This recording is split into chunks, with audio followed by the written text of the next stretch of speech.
está atrelando salvação à identidade é o texto. Agora, o texto diz assim, meus queridos, essas pessoas a salvação não... é pela graça. Eu tenho o maior respeito pelos homossexuais que amam Jesus e insistem em frequentar a igreja. Para mim, eles têm mais fé do que eu. Calma aí. De verdade, a gente pode uma hora tratar esse assunto sem problema, mas eles não... O pastor César Cavalcante e o pastor Ricardo Gondim, na Rádio Musical FM, debateram sobre igrejas inclusivas serem bíblicas ou não. Igreja inclusiva é ou não bíblica? O que o senhor quer dizer com essa expressão afirmativa e inclusiva? O que seria, dentro da sua perspectiva, para a gente poder avaliar essa questão e, em seguida, dizer se a considera bíblica e por quê? O termo afirmativo é diferente, conceitualmente falando, difere do termo inclusivo. Afirmativo significa que nós afirmamos a dignidade das pessoas, independente da sua orientação sexual ou da sua identidade sexual.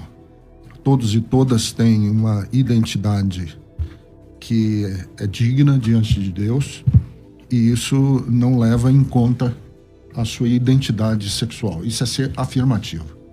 E ser inclusivo é você acolher, é você receber. E receber com todas as prerrogativas de todas as outras pessoas, não fazendo nenhuma diferença se a pessoa tem ou não tem um tipo de comportamento sexual que seja normativo da sociedade. Então, nós temos uma igreja que é afirmativa, que, em outras palavras, nós reconhecemos a dignidade das pessoas com uma orientação sexual diferente da nossa, e nós os incluímos como membros e como participantes e como pedras vivas no templo espiritual que é a igreja. Agora, a outra pergunta que você me fez, que é o tema do nosso debate, é se uma igreja inclusiva é bíblica. E aí, quando você faz essa pergunta, eu vinha no trânsito, eu estava todo parado, o trânsito hoje até chegar aqui, me incorreu sempre de fazer uma outra pergunta, muito típico de Jesus. Ele não respondia, ele fazia outra pergunta. E a pergunta que eu faço é: o que é uma igreja bíblica? Quer dizer, quais são os parâmetros que nós vamos definir ou determinar para dizer que esta igreja é bíblica e aquela igreja não é bíblica? Então, E como que o senhor define isso? Eu digo que uma igreja é bíblica quando ela, porque somos cristãos, não somos judeus, quando ela alicerça os seus valores primordialmente no Sermão da Montanha. Porque ali, para mim, é o texto áureo, é o texto de ouro do Evangelho, ou dos Evangelhos, é o Sermão da Montanha.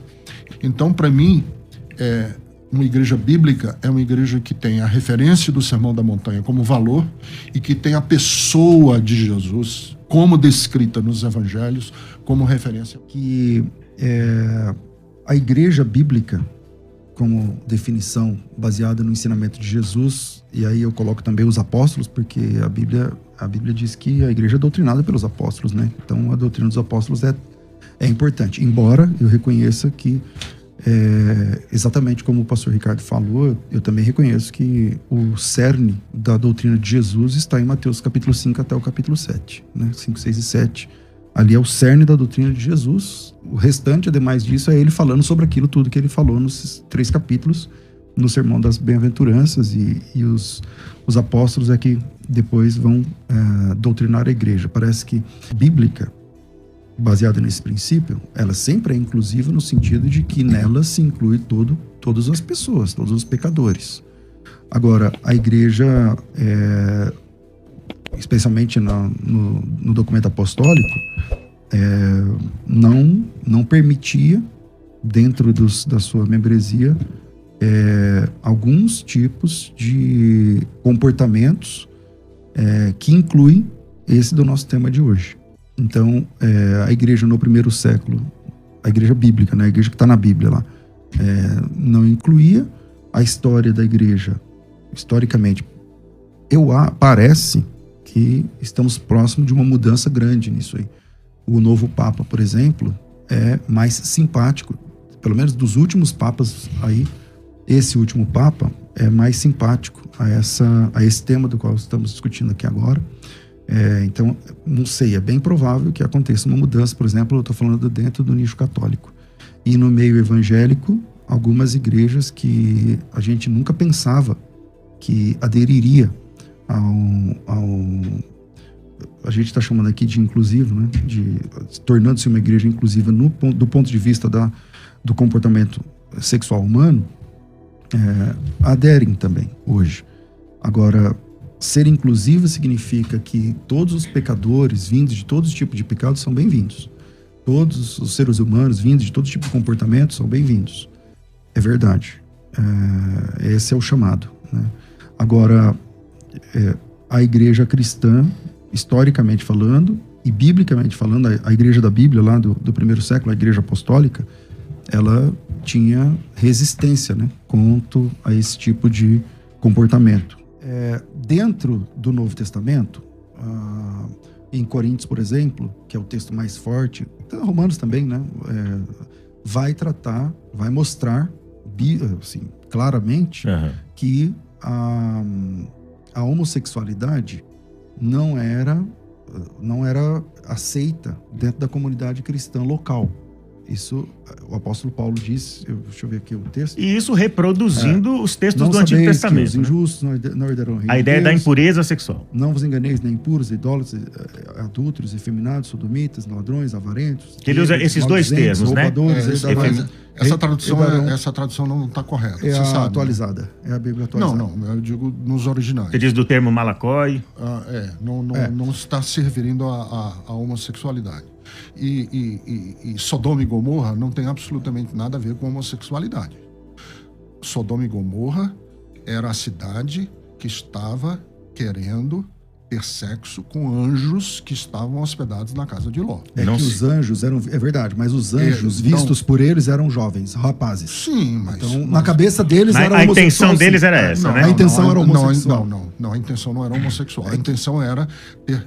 Porque no mundo antigo, inclusive o texto de Gênesis capítulo 6, que os filhos dos homens...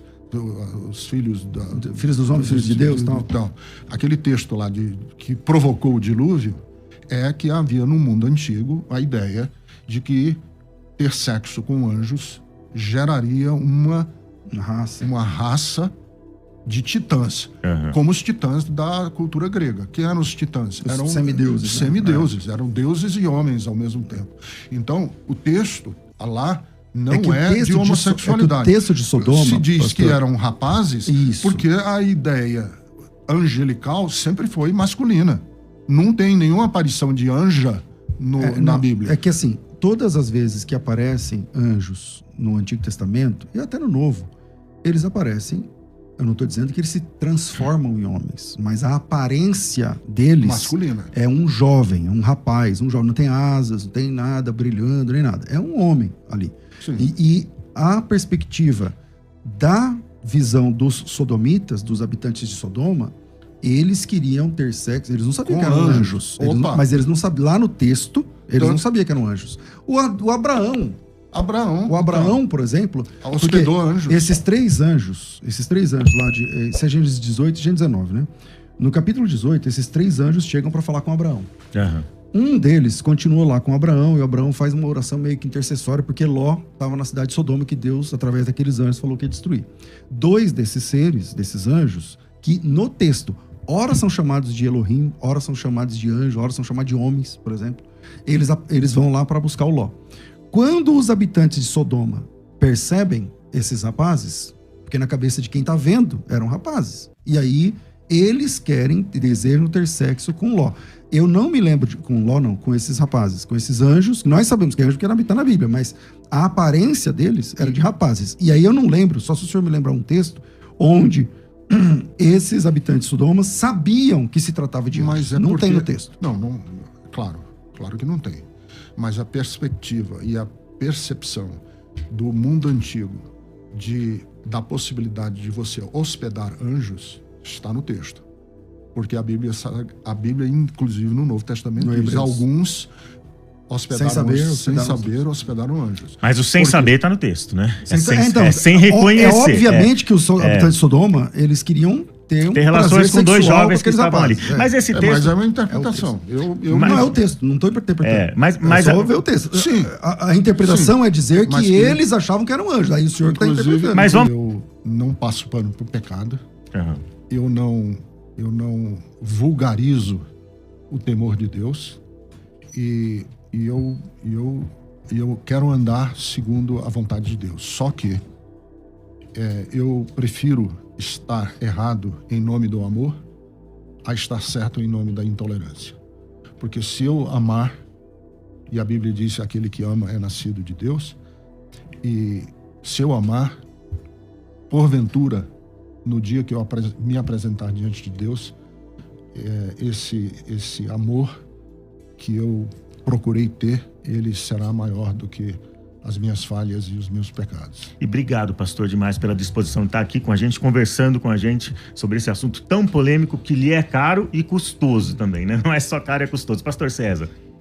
Vamos para o intervalo. Eu só entendo que o amor que nós podemos ter por nós mesmos, por qualquer outra pessoa, não pode estar acima do que a Bíblia revela, da palavra revelada. É isso aí. E lá no texto, a igreja do primeiro século não admitia. Então, é assim que eu penso. Mas, queridos ouvintes, o pastor César, o pastor Gondim fez algumas afirmações aqui bastante contundentes e sensíveis. Ele diz que entre a compaixão e o texto, ele fica com a compaixão.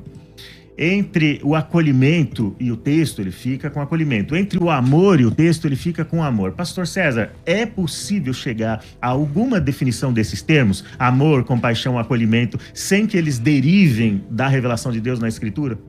Para falar sobre a Bíblia, não. Você precisa pautar no que a Bíblia diz. Então, vamos lá. Amor, como eu disse, super respeito a opinião do pastor Ricardo, mas não concordo nesse sentido. Porque, por exemplo, a Bíblia diz que Deus é amor. O amor não é um atributo de Deus. Não é um negócio que... O amor é a essência de Deus. Né? É a natureza. Não é que ele tem amor. Deus é amor. Né? E esse Deus que é amor em essência, ele exclui a pessoa cujo comportamento é homoafetivo. É difícil para mim falar homoafetivo porque eu brigo com o português também, né? Porque todos nós somos homoafetivos no sentido de ter afeto por pessoas da mesma que parecem com você, da mesma... Mas enfim, eu entendo as terminologias e vou ficar dentro delas. Mas esse Deus que é amor em essência, nas páginas do Antigo e do Novo Testamento, ele disse que esse comportamento não é aceitável. Então, como diversos outros, né? Mas, pastor, então, para definir esses termos, por que o termo homoafetivo é caro para pastores, teólogos, autores que defendem a união entre pessoas do mesmo sexo numa espécie de casamento, ou seja, uma união exclusiva e duradoura? Métodos que nós usamos para a heterossexualidade. Não há restrição, não há diferença aí. Não há diferença. Uhum. Não há diferença. Porque nós entendemos, e eu entendo, nós entendemos o corpo de pastores da Bethesda e estamos educando e ensinando a Bethesda a entender também, porque nem todos, obviamente, não há um consenso, não há uma unanimidade, e por conta disso nós perdemos milhares de pessoas. Eu entendo que não existe inerentemente nada que seja imoral de uma pessoa que se entende, que sabe que é homossexual e que tem atração afetiva e sexual por uma outra pessoa. Agora, inerentemente, você pode dizer o seguinte: isso não é admissível, eu não admito, Paulo não admitiu. Não vou discutir, eu não discuto. A postura da Bethesda é essa. A postura da Bethesda é essa. Na sua igreja, pastor César, qual que é a postura em relação à pessoa que se apresenta ali, que começa a congregar, que se interessa pela igreja e é homossexual ou homoafetivo? A mesma que o pastor Gondim defendia até pouco tempo atrás. Porque eu já vi ele, acho que é um texto, né, que ficou bastante famoso, inclusive do pastor Ricardo. Eu não sei quantos anos, mas uns 15, 20, sei lá, bastante tempo. Ele escreveu um texto. Eu sou signatário daquele texto. Eu entendo que a igreja Ela acolhe. Toda igreja, historicamente falando, toda igreja, não pode ser a Deus é Amor, que é tida como mais hard, assim, no sentido de pegar no Primeiro pé, ela conter acolhe, os primeiro ela costumes, acolhe, tal, né? Não. Todas as pessoas são bem-vindas em todas as igrejas. Todas as igrejas, eu imagino. Todas as igrejas são... Entra lá um casal de homossexual na Deus é Amor. Que eu tô Mas há pegando uma um pouco mais restrição. hard, Se ela avançar mas no ministério, para por exemplo, fazer parte da igreja... se tornar membro, ser batizado. Exatamente. Para frequentar, todo mundo é bem-vindo na igreja. A igreja é o lugar mais, inclusive, que existe. Deixa eu falar. A gente usar os textos autoritativos da Bíblia para validar a nossa fé e prática, sem levar em conta o contexto histórico, cultural, temporal do texto, a gente tem os salmos precatórios que são terríveis. Estão lá na Bíblia.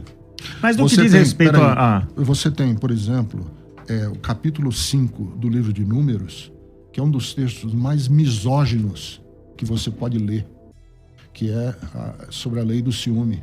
O cara tá com ciúme, tá com suspeita de que a mulher o traiu, e tem todo um ritual lá que ela tem que cumprir. Se ela sofre a pena de morte ou não vai depender do resultado desse ritual, né? Desse ritual, dela beber e tal. E eu acho assim, incrível o texto. Como ele é assimétrico, é que se ela foi inocente, o cara que levantou a suspeita contra a esposa, tudo bem, não sofre nenhuma penalidade. Fez a mulher passar por uma vergonha pública, fez a mulher passar por um monte de coisa. Não, é inocente, tudo bem, vamos embora. Agora, é possível alguém falar em nome da igreja. Falar assim, a igreja tem que fazer uma... Por quê? Porque tem igrejas e igrejas, tem pastores e pastores, abordagens e abordagens, teologias e teologias, histórias e histórias. É muito complexa essa Mas no questão. grosso modo a igreja errou muito em relação a isso? Que igreja está falando? É difícil, eu não tô nesse ponto para falar né, em nome disso. Eu não falo, eu falo em nome de meu próprio nome só. Então, eu falo por mim, nunca destratei uma pessoa, nunca... Embora eu entenda que esse comportamento seja condenado pelas Escrituras.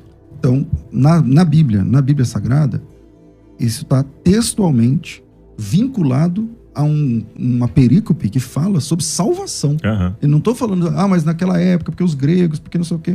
Tudo bem, eu entendo que o texto se acomoda dentro da cultura, língua e tempo em que foi escrita, porém, o texto no qual essa perícope está colocado, ele está falando sobre salvação eterna, sobre ir ou não para o céu, entende? Então, isso é difícil. Se ir ou não para o céu e a graça alcançou, então, se a graça alcançou, ele está salvo pela graça. Então vamos lá. Aonde a Bíblia diz naquele texto lá que a graça alcançou, pastor? Essas pessoas. Então é uma interpretação sua, entende? Vamos dar um passo atrás. Existem basicamente 6 textos na Bíblia que falam sobre a homossexualidade. Na minha opinião, esses textos estão vinculados a relações de poder e a paganismo cultico, prostituição cultica. A mim.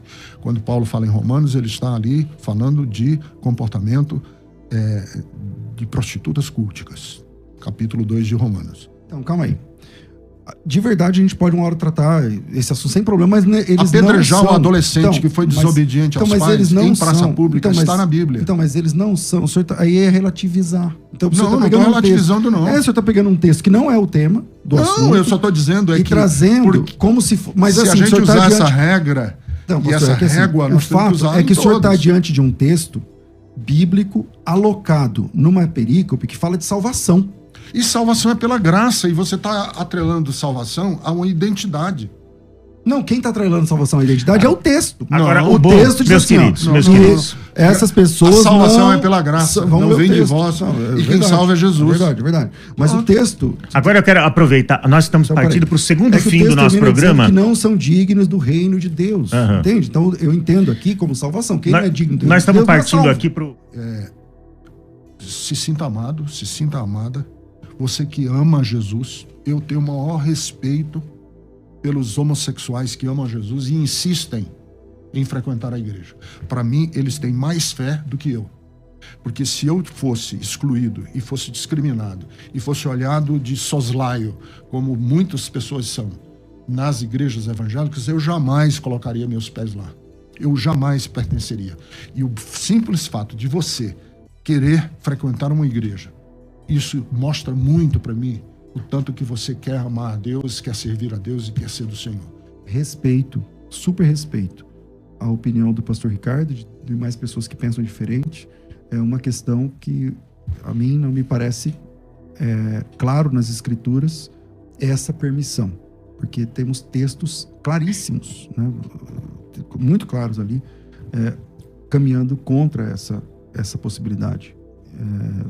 É o que eu tenho a dizer sobre isso, mas a transformação na pessoa de Jesus, se você pegar qualquer aplicativo, coloca lá, testemunho de transformação, você vai achar quilos e quilos e quilos e quilos, muitos.